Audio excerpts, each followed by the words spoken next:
Hello students. आप सभी कैसे हैं? मुझे उम्मीद है कि आप सभी स्वस्थ होंगे, मस्त होंगे और अपने अध्ययन में व्यस्त होंगे। सभी पेरेंट्स को मेरा नमस्कार। सर्वप्रथम तो मैं जो छात्र छात्राएं कक्षा 12 में अध्ययनरत है और उनको उनका एग्ज़ाम अभी शुरू होने वाला है, उनको मैं शुभकामनाएं प्रेषित करना चाहूँगा। इस बार आपके बच्चे अच्छे मार्क्स प्राप्त करें और अच्छे मार्क्स प्राप्त करके आपका नाम रोशन करें, आपके परिवार का नाम रोशन करें। स्टूडेंट्स को भी मेरी बहुत बहुत शुभकामनाएं हैं। पिछले वीडियो में हमने कक्षा 10 के टाइम टेबल के बारे में डिस्कस किया था। आज हम कक्षा 12 के टाइम टेबल के बारे में डिस्कस करेंगे। देखिए कि इलेक्ट्रॉनिक्स मीडिया का समय है। बच्चे मोस्टली मोबाइल फ़ोन का यूज़ ज़रूर करते हैं। इस इसीलिए मैंने एक वीडियो ये बना रहा हूँ, जिससे कि छात्रों को टाइम टेबल के बारे में जानकारी मिले। साथ में जो छोटी-छोटी बातें हैं, उनको अच्छे से समझे और एग्ज़ाम में कोई उनसे गलती ना हो। तो हम शुरू करते हैं कक्षा 12 के टाइम टेबल के बारे में। देखिए, अ, जैसा कि 12 फरवरी से राजस्थान माध्यमिक शिक्षा बोर्ड के एग्ज़ाम शुरू हो रहे हैं। तो सर्वप्रथम बात करते हैं हम माध्यमिक शिक्षा बोर्ड राजस्थान अजमेर उच्च माध्यमिक व्यावसायिक एवं वरिष्ठ उपाध्याय परीक्षा वर्ष 2026 परीक्षा कार्यक्रम सैद्धांतिक परीक्षाओं के लिए। इसमें कक्षा 12 की जो एग्ज़ाम्स है, साथ में व्यावसायिक शिक्षा और वरिष्ठ उपाध्याय जो संस्कृत के विद्यालय होते हैं, उन तीनों के जो है टाइम टेबल यहाँ पर जो है चर्चा करेंगे। समय आपका रहने वाला है 8:30 से 11:45 तक। अब देखते हैं वार और दिनांक और विषय और कोड के साथ में कौन से एग्जाम कब आयोजित कराए जाएंगे। गुरुवार 12 फरवरी 2026 को मनोविज्ञान का पेपर जो है आयोजित होगा, जिसका विषय कोड है 19। सर्वप्रथम जो है 12 फरवरी को गुरुवार को कक्षा 12 का मनोविज्ञान साइकोलॉजी का एग्जाम जो है आयोजित कराया जाएगा।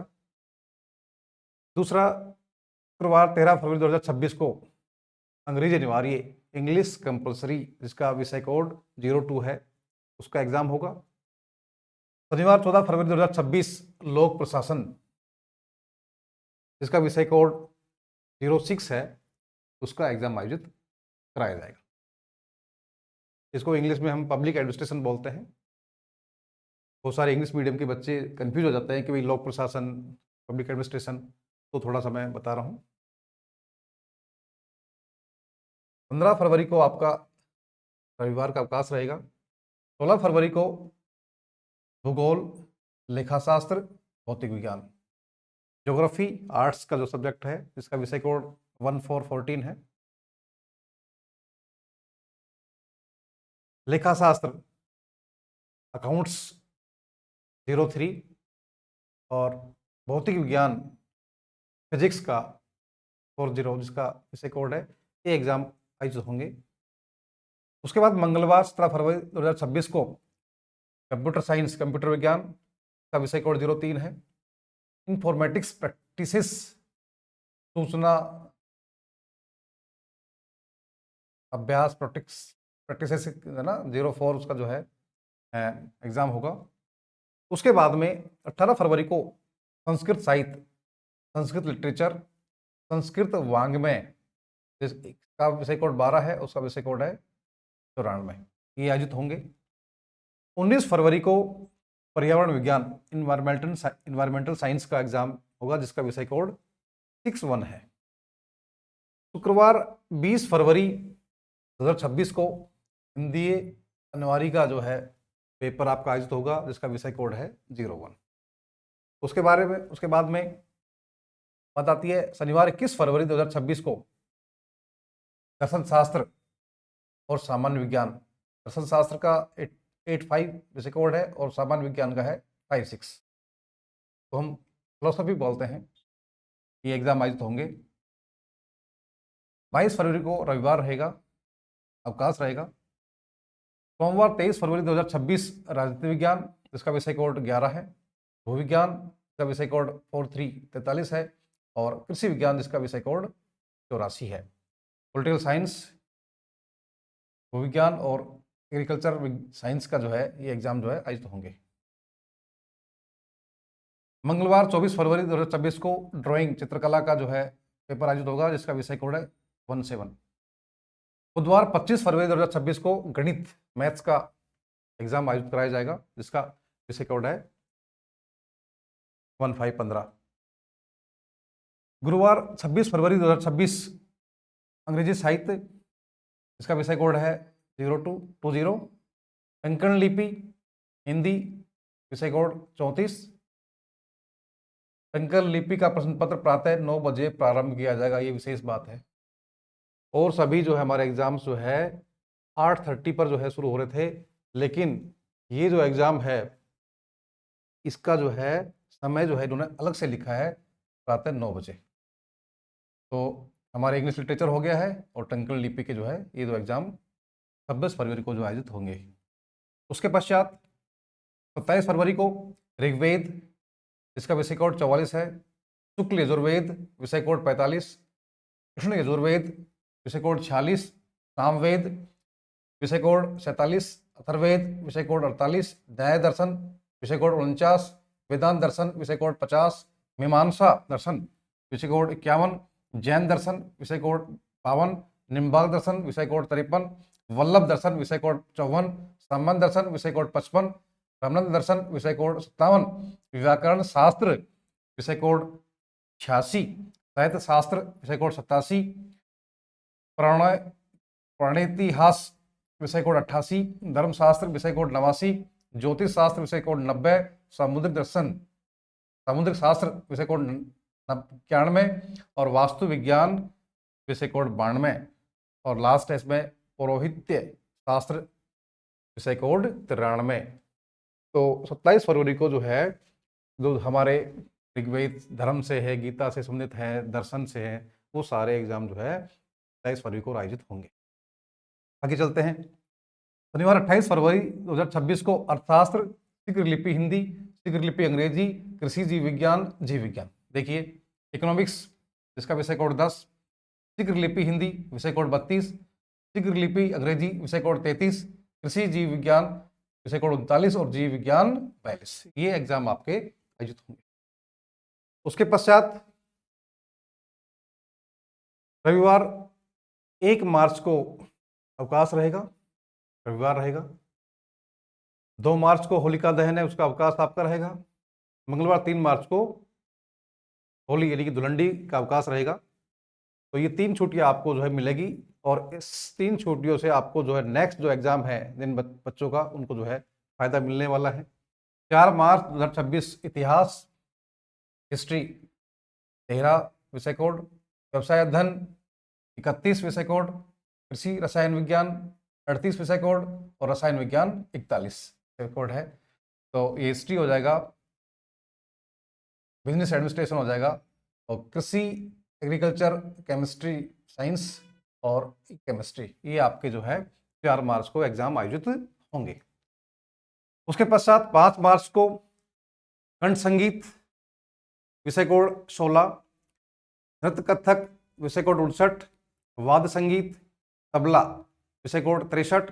पखावज, विषय कोड 64। सितार, विषय कोड 65। सरोद, विषय कोड 66। वायलिन, विषय कोड 67।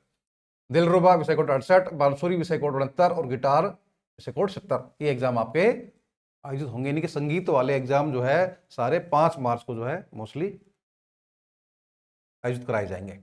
उसके पश्चात 6 मार्च 2026 को ऑटोमेटिव, विषय कोड 101। सौंदर्य एवं स्वास्थ्य, विषय कोड 102। स्वास्थ्य देखभाल, विषय कोड 103।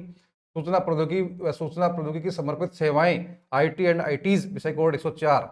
फुटकर बिक्री, विषय कोड 105। Tourism and hospitality, travel and tourism, विषय कोड 106।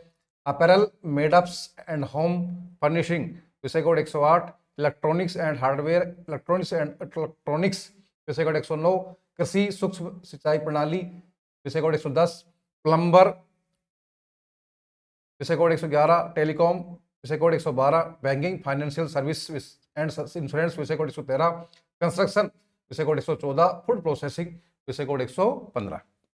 ये सारे एग्जाम जो है जो आपके व्यवसाय जो शिक्षा चल रही है उसके तहत बहुत सारे कोर्सेस स्कूलों में आयोजित कराए जा रहे हैं। उनके एग्जाम जो है आपके 6 मार्च को होंगे। शनिवार 7 मार्च 2026 को समाजशास्त्र जिसका विषय कोड है 29 सोशलॉजी का एग्जाम जो आयोजित होगा। उसके पश्चात मार्च 8 को अवकाश रहेगा, रविवार रहेगा। 9 मार्च 2026 को गृह विज्ञान होम साइंस जिसका विषय कोड 18 है का एग्जाम आयोजित होगा। मंगलवार 10 मार्च 2026 को हिंदी साहित्य हिंदी लिटरेचर जिसका विषय कोड 21 है। उर्दू साहित्य उर्दू लिटरेचर इसका विषय कोड 22 है। हिंदी साहित्य जिसका विषय कोड 23 है। गुजराती साहित्य विषय कोड 24, पंजाबी साहित्य विषय कोड 25, राजस्थानी साहित्य विषय कोड 26, फारसी विषय कोड 27, प्राकृत भाषा विषय कोड 28, टंकण लिपि अंग्रेजी विषय कोड 35।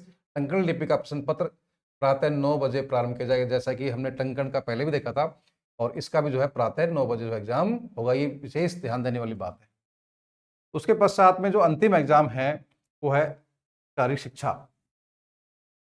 जो लास्ट एग्जाम है हमारा बुधवार 11 मार्च को जो है हमारे जो है 12th के एग्जाम समाप्त होंगे। तो उसका अंतिम जो एग्जाम है वो फिजिकल एजुकेशन का है, इसका विषय कोड है 60। इस तरह से जो है 12 फरवरी से शुरू आपके एग्जाम होंगे और लास्ट अंतिम एग्जाम आपका 11 मार्च को समाप्त हो जाएगा। अब देखिए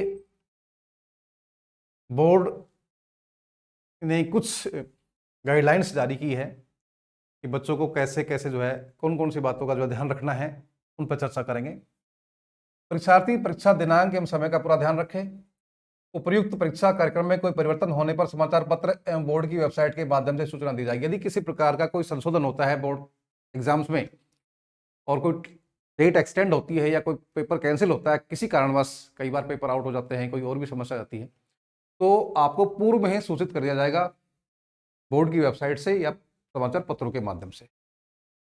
दृष्टिहीन, सूर्यमुखी, एल्बिनो तथा मायोपिया, सेरिब्रल पाल्सी, पोलियो, लकवा, जन्मजात दिव्यांगता यथा LV and TB, SI, MRCP, ASD, MD, SLD, autism, मंदबुद्धि, लर्निंग एंड डिसऑर्डर, प्रमस्तिष्कीय पक्षघात, बहुदिव्यांगता, थैलेसीमिया, हीमोफीलिया आदि RPWD एक्ट 2016, ये जो है RPWD एक्ट 2016 में अंकित त्रिगुणों के दिव्यांग परीक्षार्थियों को आवश्यक प्रमाण पत्र प्रस्तुत करने पर नियमानुसार 40% या इससे अधिक दिव्यांगता पर प्रश्न पत्र हल करने के लिए निर्धारित समय से 1 घंटा अधिक समय नियमानुसार सूत्र लेखक भी दे होगा। देखिए RPW एक्ट 2016 में जो कैंडिडेट्स जो बच्चे जो है इसके अंतर्गत आते हैं, इसमें ऑटिज्म है, मंदबुद्धि है, लर्निंग डिसऑर्डर है, प्रमस्तिष्कीय पक्षघात है, बहुदिव्यांगता है, थैलेसीमिया है, हीमोफीलिया है। इसके तहत अगर आप आते हैं और आपके पास 40% या इससे अधिक का दिव्यांगता प्रमाण पत्र आपके पास है, तो आप अपने बोर्ड सेंटर पर 1-2 दिन पहले पूर्व पहुंच जाएं और अपने लिए एक श्रुत लेखक की भी व्यवस्था वहां से आपके लिए हो सकती है, और आपको 1 घंटा अतिरिक्त समय भी जो है बोर्ड के द्वारा दिया जाएगा। अधिगम अक्षम परीक्षार्थियों के लिए माइल्ड केसेस में 1 घंटा अतिरिक्त समय तथा मॉडरेट एवं सीवियर केसेस में श्रुत लेखक दिया होगा। थोड़े जो इसमें अधिगम अक्षम जो एक तरह से जो समझ नहीं पाते हैं, जिनकी बुद्धि टाइप में मान लो आप, उनके लिए जो माइल्ड केसेस है उनमें 1 घंटा समय मिलेगा, और मॉडरेट एंड सीवियर केसेस में जो है श्रुत लेखक भी दिया जाएगा। भूगोल विषय के दिन परीक्षार्थी अपना इंस्ट्रूमेंट बॉक्स साथ लाएं। विशेष बात है जो बच्चे ज्योग्राफी सब्जेक्ट से हैं वो अपना इंस्ट्रूमेंट बॉक्स यानी कि ज्योमेट्री बॉक्स है जो ड्राइंग करने के लिए जो है वो अपना साथ ला सकते हैं। परीक्षा में calculator, mobile phone, pager, digital diary तथा अन्य इलेक्ट्रॉनिक उपकरण ले जाना निषेध है।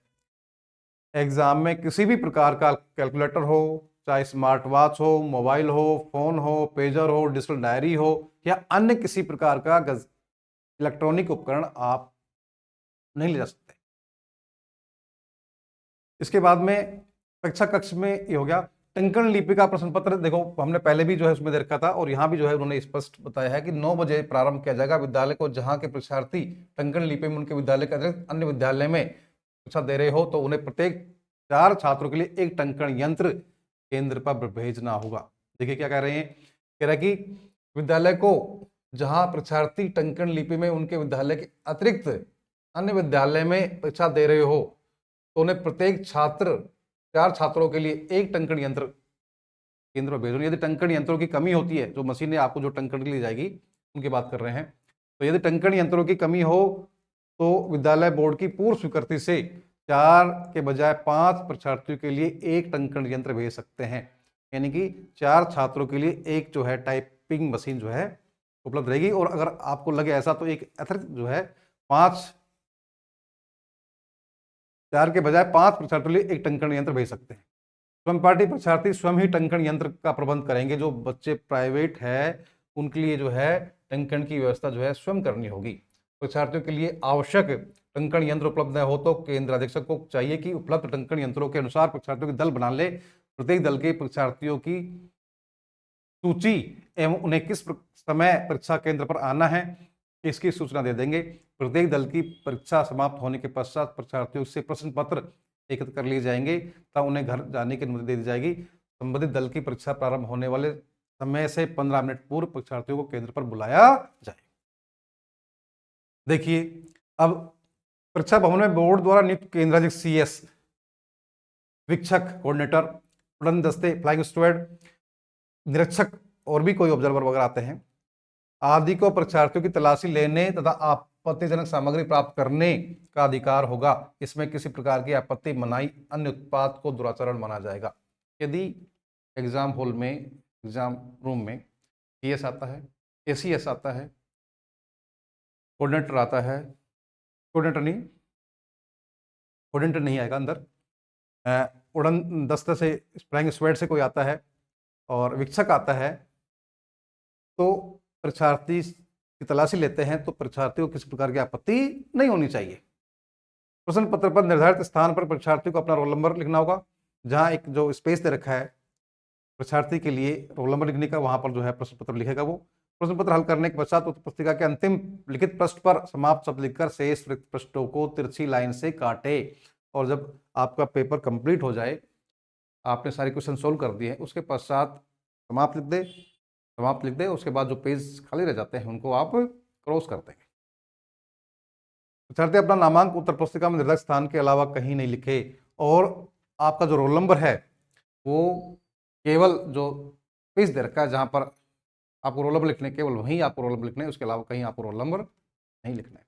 तो ये जो निर्देश है, भली बातें जो है इनसे जो है विज्ञ होने चाहिए, हमें पता होना चाहिए।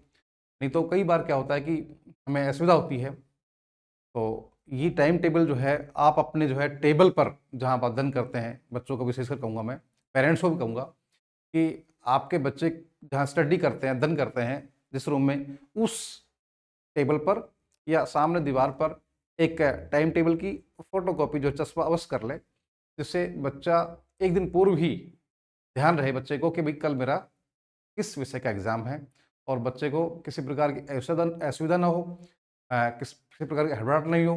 क्योंकि अगर बच्चे का एक एग्ज़ाम भी रहता है तो वो पूरे साल के लिए जो है पीछे रह जाता है बच्चा, उसको बहुत बड़ा नुकसान उठाना पड़ सकता है। इसलिए बच्चे को ध्यान रखना है कि मेरा किस विषय का पेपर कब है, और सभी बच्चे जो है, मुझे उम्मीद है कि अच्छे से तैयारी कर रहे हैं, और बहुत जल्दी ही आपके जो है घबराहट जो है, आपको समय नज़दीक आ रहा है तो थोड़ी बढ़ रही होगी, पर ऐसा नहीं करना है, हमें घबराना नहीं है, हमें बिल्कुल शांत रहना है और नियमित अध्ययन करना है, जिससे हम अच्छे अंक जो है प्राप्त कर सके। साथ में रिवीजन करने के बाद में हम लिख के ज़रूर देखें।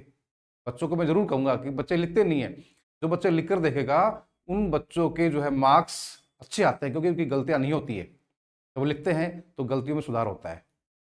इन बातों का ध्यान रखेंगे। धन्यवाद।